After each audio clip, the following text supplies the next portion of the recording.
Hello students, आज हम लोग इलेक्ट्रोस्टैट्स का नेक्स्ट टॉपिक पढ़ेंगे। इसके पहले हम लोगों ने पढ़ा था कि चार्ज क्या होता है और चार्ज एक दूसरे के ऊपर कितना फोर्स अप्लाई करते हैं, कूलम्ब्स लॉ और कूलम्ब्स लॉ वेक्टर फॉर्म में। आज हम लोग देखेंगे कि if there are more than two charges place at any place, किसी जगह पे दो से ज़्यादा चार्ज रखे हैं तो एक चार्ज के ऊपर कितना फोर्स लगेगा। मीन्स एक चार्ज के ऊपर दो या दो से ज़्यादा चार्ज कितना फोर्स अप्लाई करेंगे, आज हम लोग को ये देखना है। तो फोर्सेस बिटवीन मल्टीपल चार्जेस, ये जो कंसेप्ट है ये बेसिकली हम लोग इसको समझेंगे प्रिंसिपल ऑफ सुपरपोजिशन से। प्रिंसिपल ऑफ सुपरपोजिशन क्या कहता है? प्रिंसिपल ऑफ सुपरपोजिशन कहता है कि इफ़ एट एनी स्पेस, किसी भी जगह पे, इन एनी स्पेस, एक चार्ज के ऊपर number of charges force apply कर रहे हैं, तो दिस चार्ज, इस चार्ज के ऊपर जो फोर्स लग रहा है, जो रिजल्टेंट फोर्स होगा, नेट फोर्स होगा, वो इंडिविजुअल फोर्सेस के वेक्टर सम के इक्वल होगा। इंडिविजुअल चार्जेस जो फोर्स यहाँ लगाएंगे इस चार्ज के ऊपर, उनका जो वेक्टर सम होगा वही इसका रिजल्टेंट फोर्स होगा।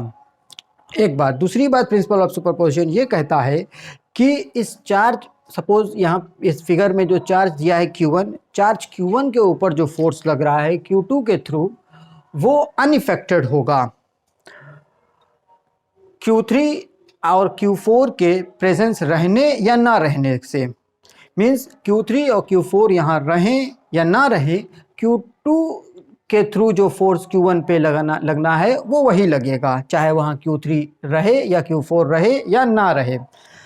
सो इस प्रिंसिपल को हम लोग बोलते हैं प्रिंसिपल ऑफ सुपरपोजिशन। सो इस प्रिंसिपल के अकॉर्डिंग किसी एक चार्ज पे जो मल्टीपल चार्जेस फोर्स लगा रहे हैं वो इंडिविजुअल अपना फोर्स लगाएंगे, और जो रिजल्टेंट फोर्स होगा उस चार्ज के ऊपर वो उन सारे इंडिविजुअल फोर्सेस का वेक्टर सम होगा। और दूसरी बात ये कहता है कि ये जो फोर्स इंडिविजुअल चार्जेस लगाएंगे वो अनइफेक्टेड होगा due to the presence of other charges. ठीक, तो ये प्रिंसिपल ऑफ सुपरपोजिशन है। अब इस एग्जांपल में हम लोग देख लेते हैं। ऑलरेडी मैंने समझा दिया कि Q1, Q2, Q3, Q4 यहाँ पे there are 4 charges we have taken. Q1 के ऊपर Q2 फोर्स लगा रहा है, सपोज दैट वेक्टर F12। इसी तरह से Q1 के ऊपर Q3 फोर्स लग रहा है, वेक्टर F13, और Q1 के ऊपर जो Q4 फोर्स लगा रहा है वो सपोज दैट वेक्टर F14। अच्छा, हम यहाँ डिस्टेंस सपोज कर लेते हैं, क्योंकि हमें चार्ज और डिस्टेंस दोनों चाहिए होता है फोर्स फाइंड आउट करने के लिए।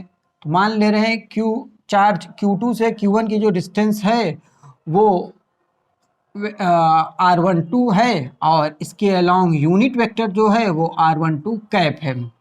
इसी की तरह से जो डिस्टेंस हमारी Q3 से Q1 के तरफ है, दैट उस डिस्टेंस को हम लोग R13 सपोज कर ले रहे हैं, और यूनिट वेक्टर R13 कैप मान ले रहे हैं फ्रॉम 3 to 1।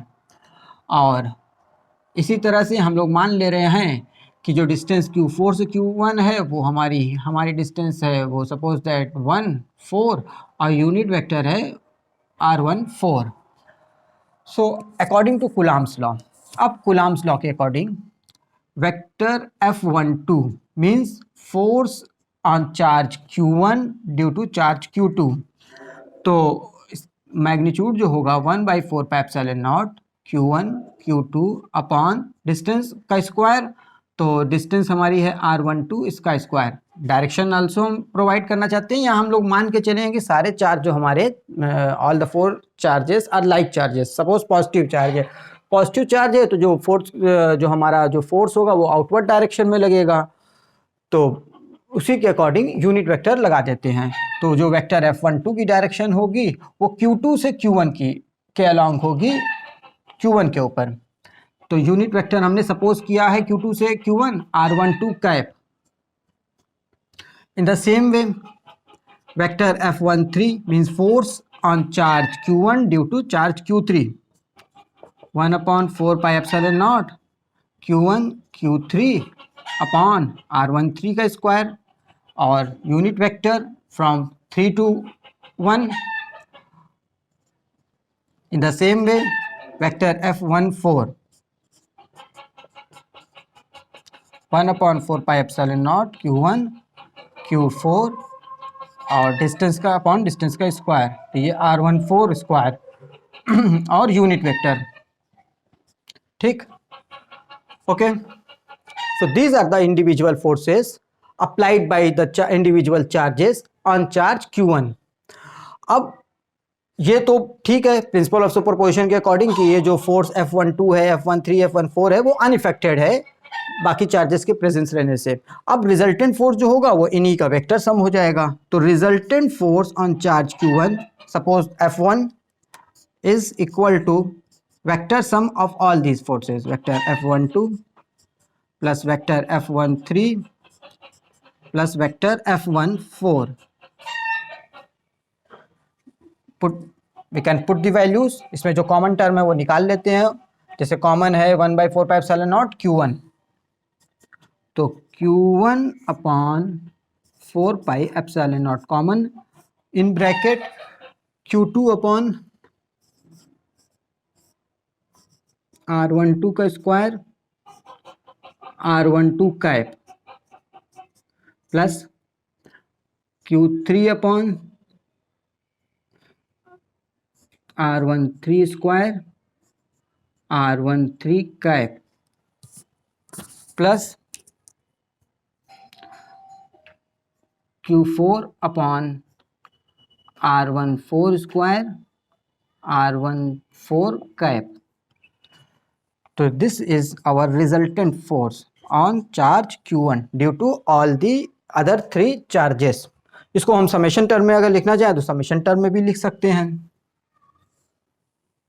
कंपैक्ट करने के लिए। तो vector F1 will be equal to Q1 upon 4 pi epsilon naught summation I equal to 1 से लेके n तक, n charge for n charges. तो ये वैल्यू हमारी I+1 से स्टार्ट हो रही है, तो Q I+1 अपॉन नीचे 1 1 1, सो R1 I+1 इसका square. In the same way R cap जो हो जाएगा 1 I+1 कैप।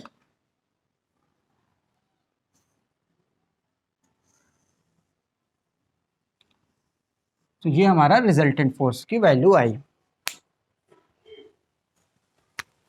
+1 I+1 या 1 जो है वो सफिक्स में है। ठीक, तो this is our the resultant force. अब इसी कंसेप्ट के ऊपर एक छोटा सा एग्जांपल हम लोग देख लेते हैं।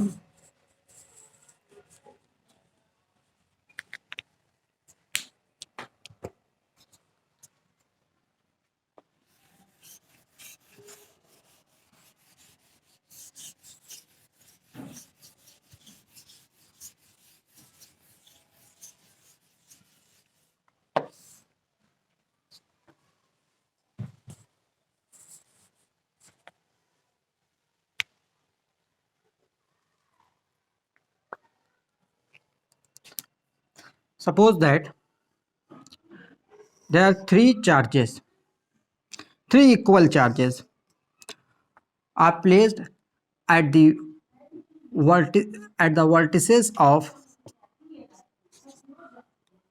an equilateral triangle। किसी इक्विलेटरल ट्राइंगल के वर्टिसेस के ऊपर 3 चार्ज रखे हैं, तीनों चार्ज इन मैग्नीट्यूड सेम है, तीनों चार्ज इन मैग्नीट्यूड सेम है से Q, और ऑल आर लाइक चार्जेस। तो हमें फाइंड करना है, अच्छा इक्विलैटरल ट्राइंगल की जो साइड है वो L है, तो हमको फाइंड करना है कि जो चार्ज पॉइंट C पे रखा हुआ है उसके ऊपर रिजल्टेंट फोर्स की वैल्यू क्या होगी। तो फॉर दैट हम सबसे पहले देखते हैं कि जो चार्ज A पे है उसके थ्रू फोर्स जो लगेगा वो क्या होगा, वो आउटवर्ड डायरेक्शन में इस तरह से होगा, और बी की तरफ से जो फोर्स होगा वो इस तरह से आउटवर्ड होगा। ये force suppose that F A और ये force suppose that F B. अच्छा, दोनों चार्ज की वैल्यू सेम है, लेंथ भी सेम है, तो जाहिर सी बात है कि इन मैग्नीट्यूड एफ ए और एफ बी दोनों की वैल्यू सेम होगी। सपोज दैट एफ मान ले रहे हैं। अच्छा, एफ की जो वैल्यू हो जाएगी वो कितनी होगी, 1/4πε0 Q into Q square upon L square. ये दोनों वेक्टर जो है इन दोनों के बीच में एंगल कितना है, इक्विलैटरल ट्राइंगल है 60 डिग्री, ये भी 60 डिग्री होगा, तो ऑब्वियसली ये भी 60 डिग्री होगा। दो वेक्टर है, वेक्टर एफ ए और वेक्टर एफ बी, दोनों एक दूसरे से 60 डिग्री के एंगल पे इंक्लाइंड है, तो रिजल्टेंट वेक्टर के लिए हम लोग पैरेललोग्राम लॉ अप्लाई कर देते हैं यहाँ पे। सो suppose the resultant force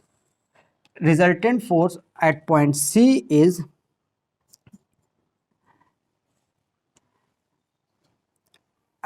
suppose the resultant force is Fr. So Fr will be equal to root में F A square plus F B square plus 2fa F B cos theta, तो theta की value 60 degree तो cos 60 degree. F A F B की value equal है, F put कर देते हैं तो ये F square plus F square, तो ये 2f स्क्वायर हो जाएगा और ये हो जाएगा 2f स्क्वायर, और cos 60 की वैल्यू 1/2 रूट में, तो this become 2 cancel 3f square, 3f square means √3f, तो एफ आर की जो वैल्यू आ गई हमारी √3f, तो √3 into 1/4πε0 Q square upon L square, F की वैल्यू पुट कर दिया। So this is our resultant force, this is the answer. ठीक है, तो आज हम लोगों ने देखा कि फोर्सेस बिटवीन मल्टीपल चार्जेस कैसे फाइंड करते हैं, और प्रिंसिपल ऑफ, और उसी के जो जिस कंसेप्ट पे ये बेस्ड होता है that is principle of superposition, ये दो कंसेप्ट हम लोगों ने देखा। अब नेक्स्ट टॉपिक हम लोग नेक्स्ट क्लास में देखेंगे, नेक्स्ट वीडियो में देखेंगे। आज के लिए इतना ही, ओके, थैंक यू।